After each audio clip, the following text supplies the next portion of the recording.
सभागृह अनेक सुरू असताना मात्र तारखा देखील वेळोवेळी बदलत आहेत का असं होतं? मुळामध्ये 1 महिना आधीच आपण तारखा देतो. किमान 2 तारखा तर कायम ठेवतो दर महिन्याच्या. परंतु आता असं लक्षात येत आहे, भारतीय जनता पार्टीचा कार्यक्रम असला की महापौर डायरेक्ट तारखा बदलून मोकळे होतात. म्हणजे इथे पक्ष वाढवायचंय, मुंबईचं काय काम असेल तर आम्हाला त्याच्याशी देणं घेणं नाही. अशा पद्धतीने या महापालिकेत कारभार चाललाय. म्हणजे आज खरं सभागृह असणार होतं, ते काल संध्याकाळी कळतंय की सभागृह नाही आहे म्हणून. आणि एम एच डिपार्टमेंट म्हणजे त्यांनी एम एच डिपार्टमेंटनी स्वतःचं अस्तित्वच ठेवलं नाहीये. अगदी फार गुलाम झाल्यासारखे वागतंय. त्यामुळे अशा गोष्टीचा मी निषेध करते. कारण जेव्हा तारखा ठरतात तर शहरातल्या काही गोष्टी असतात की त्याच्यामध्ये हरकतीचे मुद्दे घ्यायचे असतात, कुठे निवेदन द्यायचं असतं, कुठे सूचना करायच्या असतात आणि मग नेहमीचं कामकाज करायचं असतं. पण महापौरांच्या जो कारभार चाललाय, मन मानेल तसं कधी वाटेल तेव्हा तारखा देऊन मोकळ्या होतात. आणि सगळे नगरसेवक म्हणजे त्यांचेही आणि आमचेही, त्यांच्या होतात की नाही मला माहिती नाही, पण आपल्या सगळ्या नगरसेवक डिस्टर्ब होतात. तयारी केलेली असते, पूर्ण डिस्टर्ब होऊन जातात. आणि मग प्रश्न पडतो की हा मुंबईच्या महापौरांना नगरसेवकांना डिस्टर्ब करून पक्षीय राजकारण करायचंय का? की महापौर म्हटल्यानंतर जर तुम्ही आमचा पण रेकॉर्ड काढा, आम्ही त्यावेळेला पण विरोधकांना विश्वासात घेऊन, म्हणजे अगदी आमच्याकडे मनोज कोटक येत होते, ते विरोधक नव्हते, ते आमचे बरोबर होते पण विरोधाची भूमिका करत होते. मग प्रभाकर शिंदे असतील किंवा रवी राजा असेल किंवा आता त्या जाधव, राखी जाधव, विचारा त्यांना, त्या तिकडेच बसले जातात. असं कधीही राजकारण एवढ्या टोकाला जाऊन होत नव्हतं. राजकारण सगळेच करतात, वाटेल तशा तारखा बदलतायत, वाटेल त्या आणि लोकांचं खच्चीकरण करतायत आणि काय मन मानेल. महापौर जरा नियमाने चाला, नियमाने. काही 31 मे पर्यंत खरं तर नालेसफाईचे आदेश महापालिकेने दिलेले आहेत आणि असं असताना आपण पाहतोय की महापालिकेच्या सत्ताधारींकडनं जे नालेसफाईच्या पाहणी दौऱ्यावरनं अनबन पाहायला मिळत आहे. कुठेतरी आपलं देखील अस्तित्व दाखवण्यासाठीचा हा प्रयत्न आहे. आज खरं तर शिंदेच्या उपमहापौर जे संजय खाडे यांचा दौरा आहे, तर उद्या भाजपच्या ज्या महापौर आहेत प्रीती तावडे यांचा दौरा आहे. महापौरांचे एवढे नालेसफाईचे दौरे झाले पण कुठेही उपमहापौर यांना बोलवण्यात आलं नव्हतं. त्यामुळे ही संपूर्ण चर्चा पाहायला मिळते. 2 गोष्टी आहेत. भाजपाबरोबर जो मैत्री करतो त्या मैत्रीला ते कधीच जागत नाही, हे वारंवार दिसत आलेलं आहे. महापौर मॅडम जेव्हा पाहणी करतायत तेव्हा मला असंही दिसतंय कुठेही अधिकारी लोक नाहीत, स्वतःच्या पक्षाचे लोक घेऊन फिरताना मला दिसतंय. त्यामुळे शिंदे जी सेना आहे त्या तिकडनं देवा भाऊ देवा भाऊ हाच घोष चालू असतो. जे काही बदल घडतायत किंवा घडणार आहेत किंवा जे घडून गेलेत ते फक्त आणि फक्त देवा भाऊंनीच केलंय असा भाजपाचा सांगण्याचा प्रयत्न असतो. त्यामुळे शिंदे सेनेला कुठलाही महापालिकेत म्हणजे काय म्हणतात ना, विश्वासात घेतलं जातं असं मलाही दिसत नाहीये. कारण काही झालं तरी एकेकाळी शिंदे सेना काय आणि आम्ही एकत्र काम केलेलं आहे. त्यामुळे त्यांच्या चेहऱ्यावरचे भाव किंवा त्यांची कुजबूज ही आम्हालाही कळते. आणि त्यामुळे शिंदे सेनेमध्ये निश्चित ती नाराजी आहे. अनेकदा त्यांच्या गोष्टी पाडण्यासाठी पण प्रयत्न झालेले आहेत आणि त्यांना विश्वासात घेत नाहीयेत, हे पक्क आहे. पण तो त्यांचा प्रश्न असल्यामुळे आम्ही हे करत नाहीये. शिंदे सेना पण त्यांना विचारत नाही महापौरांना की तुम्ही अशा तारखा का बदलता सारख्या. मुंबईकरांचं काम करायचंय आणि मुंबईकरांसाठी करायचंय तर मनमानी कारभार महापौरांचा शिंदे सेना सुद्धा का चालवून घेते, हा पण मला प्रश्न आहे. काही मुंबईमध्ये मच्छीमारांचा प्रश्न उपस्थित झाला आहे. मुंबईत मासे कापायचे नाही, विशेष म्हणजे वाकुल्या भागात असं सांगण्यात आलं होतं त्या मासेमारांना. आताच महापौर विजू तावडे आहेत, ते गेले आहेत, त्यांनी पाहणी केली आणि त्यांनी असा आरोप केला आहे की शिवसेना उद्धव ठाकरे पक्षाने काही कोळी महिलांना हाताशी घेऊन अफवा पसरवण्याचं काम केलं आहे. तुम्ही नुसतं वायफळ बडबड करू नका. फार झालं तुमचं. एकतर तुमच्याकडे ठोस पुरावा असेल तर त्या कोळी महिलांना विचारा. ते एकतर त्या डेअरिंगबाज असतात, आद्य कोळी मुंबईकर आहेत. त्यामुळे नको त्या कुरघड्यात करू नका, त्या झेपणाऱ्या नाहीत तुम्हाला.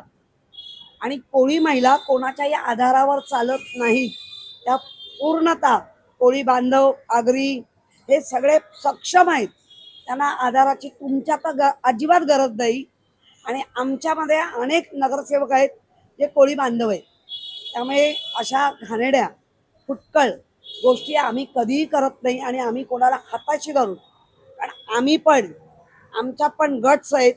त्यामुळे उगाच काय पण बोलायचं आणि मायलेज घेण्याचा प्रयत्न महापौरताई जरा थांबवा. फारच उथळ होत आहे हे सगळं. एवढं उथळपणा बरा नव्हे.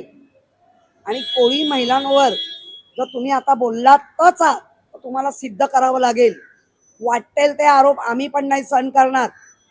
कोणाला हाताशी धरलं, तुमच्या कोणी कान फुकले ते आम्हाला येऊन दाखवा आणि रीतसर कारवाई करा. मुळात ज्या बातम्या चालल्या आहेत त्याच्यावर वॉर्ड ऑफिसर आता जर मागे फिरत असेल तर त्या वॉर्ड ऑफिसवर पहिली कारवाई करा. तुम्ही प्रशासनाला झाकून ठेवाल आणि आमच्यावर कुरघडी कराल तर तुम्ही मुंबईकरांवर पुन्हा अन्याय करता आहात. सारखा सारखा अन्याय करता आहात. हे सतत तुम्हीच सिद्ध करता आहात. काही या पाहणी दौऱ्यामध्ये आदित्य तावडे ज्या महापौर आहेत त्या मासे देखील तिथे कापणार असल्याचं सांगितलं गेलं. बघा, काल मासे कसे कापले जातात हे मी तुम्हाला प्रॅक्टिकली सांगितलं आहे. आणि त्या कापणार असतील तर चांगली गोष्ट आहे, पण ते टेक्निकली नीट कापा. शो म्हणून कापायला जाऊ नका. कारण मासा याचं कापण्याचं टेक्निक या आमच्या सगळ्यांपेक्षा त्यांच्याकडे जास्त असतं. आणि म्हणून कोळी महिलांकडनं मासे कापून लोक का घेतात आम्हालाही माहिती आहे, पण आम्ही कापून आणतो. कारण ती रिक्स आम्ही घेत नाही. आणि ती खायची गोष्ट आहे. काटा कुठे जर घशात अडकला तर प्रचंड त्रास, वेदना आणि काही वेळेला तर सर्जरी करून काढावे लागले. त्यामुळे तुमचं नाटक तुम्हाला लकलं. मुंबई महानगरपालिकेत मायक्रो सर्फेसिंग नावाची यंत्रणा वापरली जाणार आहे. रस्त्याचे खड्डे बुजवण्यासाठी त्यासाठी कोट्यवधी रुपये देखील खर्च केले जाणार आहे. मध्यंतरी रस्ते काँक्रिटीकरणासाठी देखील अनेक कोट्यवधी रुपये खर्च केले गेले, मात्र अजूनही काँक्रिटीकरणाचं काम पूर्ण झालेलं नाही. तर भाजपचेच एक नगरसेवक आहेत, त्यांनी आरोप केला की यामध्ये भ्रष्टाचार होतोय. मला ना दोन गोष्टी कळतच नाहीये. एकीकडे उपमुख्यमंत्री सांगतायत अजिबात खड्डे असणारच नाहीत, आणि दुसरीकडे भाजप असे कोट्यावधी पैसे देऊन फक्त नाव बदलून, प्रक्रिया तशीच पण नाव बदलायचं आणि नाव बदलून प्रयोग करायचे. आणि त्या प्रयोगाला भाजपचे पण आमदार म्हणा, भाजपचे नगरसेवक म्हणा, हेही आता त्या प्रयोगाला कंटाळले आहेत. कारण त्यांना पुढील 5 वर्षांनी किंवा हा मधला पडाव येणार आहे लोकसभेचा आणि विधानसभेचा, त्यांना सामोरं जायचं आहे. त्यामुळे त्यांना, नगरसेवकांना पण वाटतंय की प्रामाणिकपणे आपल्या वरिष्ठांनी बोललं पाहिजे आणि तसं केलं पाहिजे. म्हणून त्यांच्याकडनं विरोध होतोय. फक्त नाव बदलून, प्रक्रिया तशाच करून एकीकडे उपमुख्यमंत्री म्हणणार खड्डे पडणार नाहीत आणि एकीकडे यांची यंत्रणा भाजपची अशा पद्धतीने वागत असेल तर नक्की मुंबईकरांनी म्हणजे तुम्ही काय करताय काय समजावं. याच्यासाठी माझा लाडका कॉन्ट्रॅक्टर ही स्कीम चालू आहे. महापौरांच्या फंडाची स्कीम पूर्ण झालेली आहे.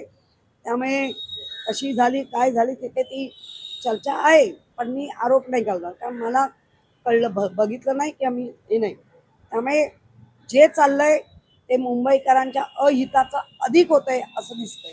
काही भाजपकडनं मुंबई महापालिकेत काही मोठे प्रशासकीय बदल जे आहेत ते केले जाणार आहेत. नुकताच एक आमदार व महापौरांची बैठक पार पडलेली आहे आणि पारदर्शक कारभारासाठी भाजपचे जे वरिष्ठ नेतृत्व आहे हे यासाठी आग्रह आहे. आणि त्यामुळेच महापालिका मैदान असेल किंवा मोकळ्या जागा अशा काही ज्या सोयीसुविधा आहेत त्या केंद्रित आहेत, त्याच्यामध्ये नव्या धोरणांचं जे आहे ते उल्लेख करण्यात आलेला आहे. नवं धोरण म्हणजे ज्या RG-PG मध्ये कुठलंही बांधकाम करायचं नाही अशी गेल्या 15 वर्षातली अट होती.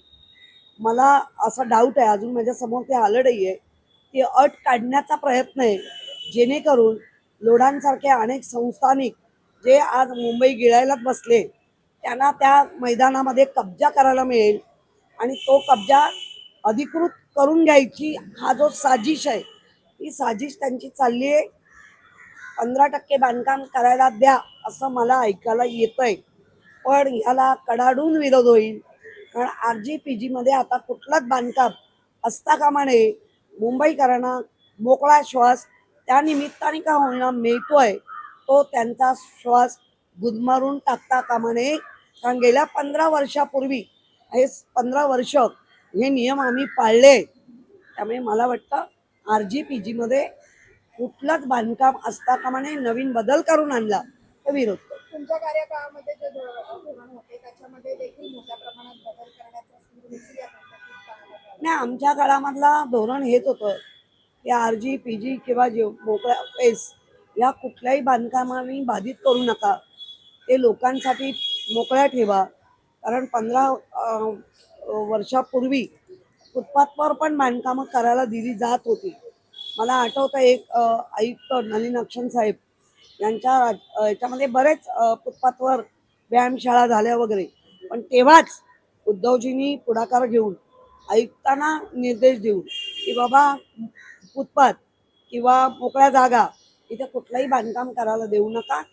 आणि तो नियम गेली आत्ता ह्या दिवसापर्यंत आपण पाळलेला आहे. एक अशी पण चर्चा झाली आहे, जर निधी कमी पडल्यास तर या प्रसंगी PPP तत्वाचाही यामध्ये अवलंब करण्यात येणार.